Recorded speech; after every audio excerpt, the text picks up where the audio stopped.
कि इतनी बड़ी आबादी है और इस अंसारी समाज का एक विधायक नहीं है, एक पूरे बिहार में मिलता है। हिंदुस्तान नहीं, पूरे विश्व में समानता की बात होती है।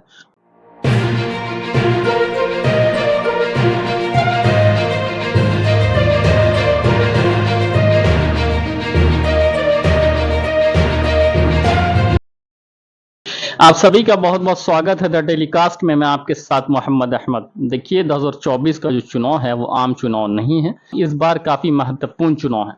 वैसे ही जैसे चुनाव का वक्त करीब आता है वैसे ही नई नई पार्टियां वजूद में आती हैं। बहुत ऐसी पार्टियां हैं जो कि खास तौर पे चुनाव में अपनी पार्टी का नाम बढ़ाने की कोशिश करते हैं। खास तौर पे महत्वाकांक्षा रहती है कि हम भी कहीं ना कहीं कुछ पहुंच जाए या बन जाए।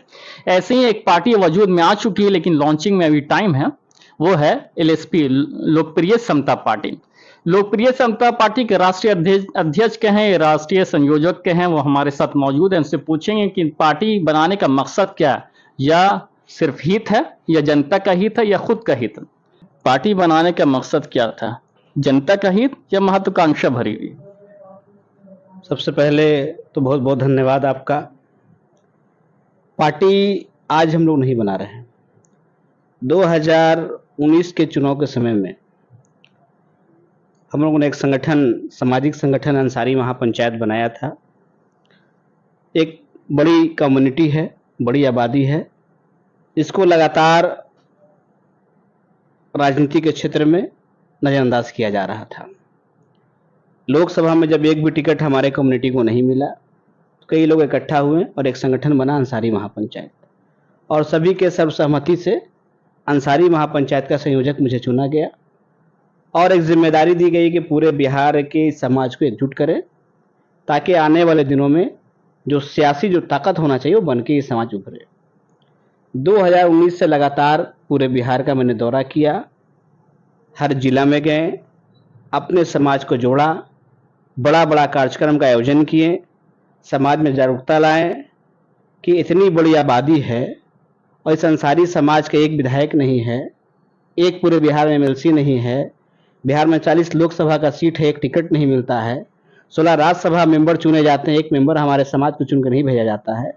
तो हम लोग क्या सिर्फ झोला ढोने के लिए पैदा हुए हैं या सिर्फ वोट डालने के लिए? ऐसा तो नहीं है ना। तो अंसारी महापंचायत फिर आपने क्यों खत्म किया? अगर अंसारी ही तक आपको सिमट रहना था। अंसारी महापंचायत कोई खत्म नहीं हुआ है, वो सामाजिक संगठन है, वो आज भी चल रहा है। उसका काम समाज को मजबूती प्रदान करना है, समाज के जो विकास में अहम भूमिका निभाना है, वो ऑलरेडी चल रहा है। सामाजिक स्तर पर जागरूकता करने का जो काम है वो अंसारी महापंचायत जैसे कल कर रही थी वैसे आज कर रही है। लेकिन चूंकि सियासत का मामला है, सियासत में हम लोग जब तक दूसरे के भरोसे बैठे रहेंगे, ये टिकट देगा तब हम विधायक बनेंगे, तो वो ऐसा दिन आना नहीं है। इसलिए हम लोगों ने लगातार पूरे बिहार का दौरा करने के बाद, सारे लोगों से बातचीत करने के बाद ये निर्णय लिया कि अब सियासत में सामने से आना होगा, पीछे से नहीं रहना होगा। तो एक नई पार्टी, लोकप्रिय समता पार्टी का हम लोगों ने गठन किया, जिसका लॉन्चिंग बिहार में 3 सितंबर को रविंद्र भवन से हम लोग करेंगे। तो क्या लोकप्रिय समता पार्टी में ज्यादातर अंसारी को महत्व दिया जाएगा, क्योंकि आप खुद अंसारी? देखिए, जब तक सामाजिक संगठन थे वो अपने समाज का था, हम लोग समाज के लिए काम कर रहे थे। लेकिन ये पॉलिटिकल पार्टी है, पॉलिटिकल पार्टी में सभी जाति, सभी धर्म के लोगों का सम्मान के साथ हम लोग स्वागत करेंगे। इसमें कोई जातिवादी मामला नहीं है, कोई धार्मिक मामला नहीं है। जो हमारे उद्देश्य है, जो हमारी पार्टी की विचारधारा है, जो उससे लोग सहमत हैं, हम सभी का इस्तेकबाल करेंगे। What is your vision of your party? Vision एक होगा ना कि जनता के पास किस मुद्दे को लेकर जाए। हमारा मुद्दा है कि सामाजिक न्याय हो। जितने भी लोग इस राज्य में रहते हैं, इस देश में रहते हैं, जिनको अभी तक किसी ने नहीं पूछा, जो अंतिम पायदान पे खड़ा है। तो आपको क्या लगता है, ये आप जो सामाजिक न्याय की बात लेकर जा रहे हैं पब्लिक डोमेन में, और जो बड़ी बड़ी पार्टियां मौजूद हैं, वो आपकी बात समझेगी? और जनता, और पहले, इससे पहले लोग नहीं आए हैं क्या सामाजिक न्याय? सामाजिक न्याय की बात तो सब लोगों ने किया, और सामाजिक न्याय की बात पे ही सबके साथ लोग जुड़े, और हम लोग एक उम्मीद में जुड़े। लालू यादव भी आए तो सामाजिक न्याय की बात किए, नीतीश कुमार जी भी आए तो सामाजिक न्याय की बात किए। ये जो भी पार्टियां आती है वो तो उद्देश्य सामने से कुछ और रखता है, पीछे से कुछ और करता है। आपने कहा कि बनाया नहीं जाता, अली अनवर अंसारी साहब को 2 टर्म बनाया गया, वो अंसारी भी तो एक समय था आज जीरो पर आउट है। आपकी पार्टी का विजन कोई अलग दिखा नहीं, क्योंकि अभी तक आपने जो बताया, जो बोलते हुए आ रहे हैं, लालू यादव ने भी यही कहा, नीतीश ने भी यही कहा, सामाजिक न्याय, कोई खास कोई विजन तो लाएंगे ना, आखिर इस जमाने में आए। कई तरह का हमारा कंसेप्ट है, ठीक है। अभी तो एक शुरुआत है, जो होता है कि जिसकी जितनी आबादी उसको उतनी हिस्सेदारी मिलनी चाहिए।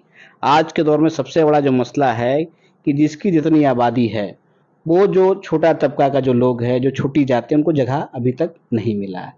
हम वैसे सारे लोगों को एकजुट कर रहे हैं कि जिसको राजनीति में दरकिनार किया गया, नज़रअंदाज किया गया, जिसको कोई नहीं पूछ रहा, हम सारे कमज़ोर लोगों को अपने साथ जोड़ रहे हैं और वैसे सारे लोगों को जोड़ रहे हैं जो कमज़ोर लोगों को मदद करना चाहते हैं, जो समानता की बात करते हैं। हमारी पार्टी का टैगलाइन है, we just believe in equality for all. सभी को बराबरी का सम्मान मिलना चाहिए। ये और भी पार्टियां बोल चुकी, बोलना अलग चीज होता है, हम लोग करके दिखाएंगे, तो इसमें अमल करें। एकदम करेंगे, हम लोग उसी के लिए आए हैं। क्या लगता है आपको कि मोदी जिस तरीके से 38 पार्टियों के साथ अभी मुलाकात किए हैं, तो आपको भी यही सोचे थे कि आपको भी बुलाया जाएगा ऐसा कुछ? क्योंकि उसमें एक खबर ये आ रही है कि बहुत ऐसी पार्टी है जो नॉन रजिस्टर्ड है, फिर भी वो पहुंच गई, और आप भी कहीं ना कहीं चुनाव के वक्त ये चीज कर रहे हैं, तो आपको भी लग रहा है कि शायद मेरा भी कुछ ऐसा हो जाए। हम लोग 19 से लगातार लड़ाई लड़ रहे हैं, ऐसा नहीं कि चुनाव आया तो लड़ाई लड़ रहे हैं। चुनाव के बाद भी लड़ते रहेंगे, चुनाव के समय भी लड़ेंगे। 19 से लगातार लोगों को जागरूक करने के बाद हम लोगों ने पार्टी बनाया है। अभी हम लोग को कोई नरेंद्र मोदी जी से मतलब नहीं है, कोई नीतीश कुमार जी से मतलब नहीं है, कोई लालू प्रसाद यादव जी से मतलब नहीं। अभी हम लोग अपने पार्टी को, संगठन को मजबूत करने में लगे हुए हैं। ज़्यादा से ज़्यादा लोगों को अभी जोड़ेंगे। वो चुनाव के समय में फैसला होगा क्या करना है। चुनाव तो करीब है, कुछ तो मतलब निकालना हो। चुनाव में बहुत समय है, 8 महीना। जब तक हमारे अंदर ताकत नहीं होगा, जब तक हमारी संख्या बल नहीं होगा, हम किससे बात करेंगे या कौन हमसे बात तो आप ये कहना चाह रहे 2024 के इलेक्शन में आपका कोई अहम भूमिका नहीं रहेगा? भूमिका एकदम रहेगा। हमारी आबादी है, हमारे लोग हमारे साथ इकट्ठे एकजुट हैं, अहम भूमिका में हमारी पार्टी कहीं ना रहेगी। कहीं आप आबादी ही तक पहुंच जा रही है, 11% अंसारी। 11% हमारा आधार है। अच्छा, आधार। हर पार्टी किसी न किसी के नेतृत्व में चलता है। हमारी जो पार्टी है, ये डेफिनेटली अंसारी और पसमंदा के नेतृत्व में इस पार्टी का गठन किया गया है। तो हर आदमी का एक बेस वोट होता है। चलिए मानते हैं, आधार हमारा वो है, लेकिन इसके साथ कई लोग हमारे साथ जुड़ रहे हैं, तो उस आधार में और लोग जो जुड़ रहे हैं, तो हमारा संख्या और बढ़ रहा है। 2024 में मोदी वर्सेस राहुल, ये तो अभी काफी समय है, इतना पहले से प्रेडिक्शन करना, दोनों अपनी अपने ताकत लगा रहे दिख हैं। रहा है ना पोजीशन? अभी कुछ नहीं दिखाई दे रहा है। आपको नहीं चुनाव दिखाई दे रहा जैसे जैसे करीब आएगा तब सब चीज क्लियर होगा। अभी जो लोग इनके साथ हैं उधर जा सकते हैं, जो उनके साथ उधर जा सकते हैं। अभी किसी का कोई चीज क्लियर नहीं है, अभी सिर्फ बैठक चल रहा है। बहुत ऐसी होंगी जो पार्टियां बनाई होंगी, ठीक है ना, बनाए होंगे और काफी मेहनत भी किए होंगे, बहुत पैसा खर्च होता है, एज यू नो दैट। आपको क्या लगता है, आप आगे चल सकेंगे? देखिए, पैसा से पार्टी नहीं चलता है, यही एक गलत धारणा बना जा रहा है। पार्टी एक विचारधारा से चलता है। जरूरत तो विचारधारा जरूरत पड़ती है तो लोग सक्षम है, काफी लोग हैं जो मदद कर रहे हैं। पैसा का कहाँ कमी है। अंसारी महापंचायत, अंसारी महापंचायत के भी लोग हैं और भी कई लोग हैं। हम लोग भी सक्षम व्यक्ति हैं। जहाँ जहाँ जो रिक्वायरमेंट आएगा, जो जरूरी चीज़ है, हम लोग करेंगे। एक national question, Manipur as a PM अभी तक वो नहीं गए और 70 दिन के बाद मतलब एक 36 सेकंड का वक्तव्य देते हैं, क्या सोचते हैं इसके बारे में? देखिए, मणिपुर भी देश का हिस्सा है। मणिपुर में भी जो लोग हैं हमारे लोग हैं। माननीय प्रधानमंत्री जी पूरे देश के प्रधानमंत्री हैं। अगर किसी प्रांत में इस तरह की घटना होती है तो उनको ध्यान देना चाहिए। लेकिन एक वक्त है चुनाव में, लोग चाहते हैं कि किसी को भी ना छोड़े, सबको पकड़ के रखें। तो ऐसा सिचुएशन तो जरूर आएगा कि हम अंसारी 11% वोट जैसे आप कह रहे हैं और है भी, तो ऐसे सिचुएशन पे आप कुछ तो निर्णय लेंगे। अभी हमारा एक ही काम है, संगठन को मजबूत करना। जब हमारा संगठन मजबूत होगा तो निर्णय तो ऐसे ही अपने आप हो जाएगा। हमारे पास लोग दौड़ेंगे। इसलिए देखिए, हम लोग समता की बात करते हैं, समानता की बात करते हैं, बराबरी की बात करते हैं, इक्वलिटी की बात करते हैं। आज देश में जो बड़ी आबादी है वो कहीं ना कहीं समानता की बात नहीं हो रही है। कुछ पिछड़ते जा रहे हैं, कुछ बहुत आगे बढ़ते जा रहे हैं। तो हमारा मोटो कि सबको बराबरी का हक मिले, सभी को बराबरी का सम्मान मिले। देश का जो संसाधन है उसमें सभी का अधिकार बराबरी का होना चाहिए। इसीलिए हम लोगों ने लोकप्रिय समता पार्टी नाम रखा है। कहीं पे अगर बराबरी की बात कर रहे हैं और आपको पॉलिटिकली फायदा हो रहा है, लेकिन जहां बराबरी समझिए डिस्टर्ब हो रहा, तो वहां पे क्या निर्णय लेंगे? कोशिश रहेगी कि जहाँ जहाँ किसी के साथ अन्याय हो रहा है, किसी का हकमारी हो रहा है, तो हम लोग वहाँ पे समानता का राज स्थापित करने का प्रयास करेंगे। चलिए, बहुत बहुत शुक्रिया। ये थे वसीम नैयर अंसारी, जो एलएसपी के राष्ट्रीय अध्यक्ष हैं, राष्ट्रीय संयोजक हैं। अभी आपने देखा राष्ट्रीय अध्यक्ष थे हमारे साथ एलएसपी के, अब हैं प्रदेश अध्यक्ष। जो फाउंडर मेंबर के हैं, ये भी फाउंडर ही हैं।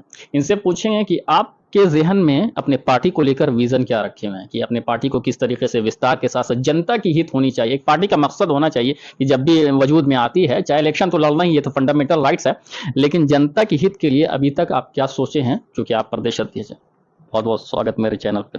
क्या बोलना चाहेंगे अपनी पार्टी को लेकर? सबसे पहले आपको धन्यवाद देते हैं कि हमारी पार्टी के लिए आपने समय निकाला और पार्टी के बारे में क्वेश्चन कर रहे हैं, इसके लिए भी आपको धन्यवाद। हमारी पार्टी का जो रिकॉग्नाइजेशन किया गया है, राष्ट्रीय अध्यक्ष हमारे वसीम नैयर अंसारी साहब हैं। वो खुद पसमानदा समाज से आते हैं और जिसे जो हमारे हिंदुस्तान की भाषा है, अति पिछड़ा वर्ग से ही आते हैं। हिंदुस्तान की आबादी में अति पिछड़ा वर्ग की बहुत बड़ी आबादी है और आप देख रहे हैं खास करके बिहार में कि एक बात आ रही है जनगणना में, जातीय जनगणना। सारे पार्टी किसी न किसी तरह से उसमें लगी हुई है। तो जातीय जनगणना का कारण क्या है, आधार क्या है? लोगों का कहना है कि एक बड़ा वर्ग जो है अपने लाभ से वंचित रह जा रहा है। तो आप क्या कहना चाह रहे हैं, नहीं होना चाहिए जाति आधारित गणना? एकदम होनी चाहिए। जब न्यायपालिका को लगता है कि होनी चाहिए, हमारे राज्य के जो बड़े बड़े लीडरान हैं उनको लग रहा है होनी चाहिए, तो मैं उसमें कोई कमेंट नहीं कर रहा हूं। हमारी पार्टी का गठन के बारे में आपने पूछा कि क्या सोच है। वो बड़ा वर्ग जिसको न्याय नहीं मिल रहा है, जो हमारे राष्ट्रीय अध्यक्ष बोलते हैं, उसके न्याय के लिए मेरी पार्टी गठन हुई है। जिसमें सबसे पहले हम लोगों ने जो व्यवस्था बनाया है, हम लोगों की जो सोच है, हम लोगों की जो एजेंडा है, वो है शिक्षा प्रणाली। और हम लोग जो जुड़े हैं, मैं अपने बारे में बता दूं कि मैं अभी से पूर्व में नवादा विधानसभा चुनाव भी लड़ा हूं और लोजपा में प्रदेश महासचिव थे और वहां से उस पद को छोड़कर इनके विचारधारा के कारण ही इस पार्टी में ज्वाइन किया हूं और इस पार्टी के कारवां को आगे बढ़ाने के लिए मैं हमेशा तत्पर हूं, क्योंकि इनका विचारधारा है, समानता की बात कर रहे हैं। तो समानता ना एक सेकंड देखिए, समानता जो है ना, कोई नई बात नहीं कर रहे हैं कोई पॉलिटिकल पार्टीज इसमें। मतलब वाकई में देखिएगा, आपकी जनता और कोई पार्टीज आज की तारीख में कैसे समझेगी कि आपकी समानता वो समानता नहीं जो पहली पार्टियां कर चुकी हैं। आपकी समानता वाकई में समानता है जो आप चाह रहे हैं, जो आपके उस वर्ड में मौजूद है। कंपैरिजन किया जाता है, हिंदुस्तान नहीं पूरे विश्व में समानता की बात होती है और ये एक सबसे बड़ी मुद्दा है पूरे विश्व के लिए, ठीक है। इसके अलावा राजनीति करने का आपका कोई रीजन नहीं रह जाता है। रीजन यही होता है कि भाई जिसको न्याय नहीं मिल रही है उसको न्याय दिलाने के लिए मैं आया हूं, मेरी विचारधारा ये, मेरी पार्टी, चाहे वो समानता शिक्षा की हो, चाहे वो समानता स्वास्थ्य की हो, चाहे वो समानता आरक्षण की हो, चाहे वो समानता राजनीतिक हिस्सेदारी की हो। आज हमारे राष्ट्रीय अध्यक्ष कहते हैं, उनका मानना है, विचारधारा है कि एक बहुत बड़ी वर्ग है पसमानदा की, जिसको राजनीति से बेदखल कर दिया जाता है, लाया ही नहीं जाता। एक आध आदमी को लाया गया, उसके बाद फिर से बेदखल, तो ये कब तक चलेगा? तो ये सोच है, समानता की ही बात है। इस समानता की नहीं, जब पॉलिटिकल पार्टी बन जाती है तो जितनी जनता है वो एक ही चश्मा से देखती है। पॉलिटिकल पार्टीज बन गई है, ये भी देखिए कि मेरे काम जब काम करने की शैली देखेंगे, काम को देखेंगे, तब कंपैरिजन किया जाएगा। मतलब जनता फिर कंपैरिजन करेगी, फिर वोट करे। बिना कंपैरिजन के आज के डेट में वोट मिलता नहीं है। साक्षरता का आपका औसत बढ़ रहा है तो कंपैरिजन तो होगा ही। और हम लोग 100% साक्षर प्रदेश बनाने के लिए निकले हैं। हमारी पार्टी इस पर काम करेगी, हम लोग काम करेंगे, समझे, यही हमारी सोच है। चलिए, ये थे धीरू शर्मा जी, जो कि प्रदेश अध्यक्ष हैं एलएसपी लोकप्रिय समता पार्टी के, और इन्होंने कहा कि मुझे गठबंधन की जरूरत नहीं है, ये तो वक्त बताएगा कि गठबंधन किसको जरूरत है, और अकेले दम पे 40 सीट पे लड़ेंगे। लेकिन ये भी वक्त बता देगा कि कितना सीट इनको मिलता है, कितना किनको मिलता है, कि ये गठबंधन करेंगे नहीं करेंगे, ये सारी बातें उस टाइम की है। देखते रहिए द टेलीकास्ट में, आपके साथ मोहम्मद अहमद। धन्यवाद।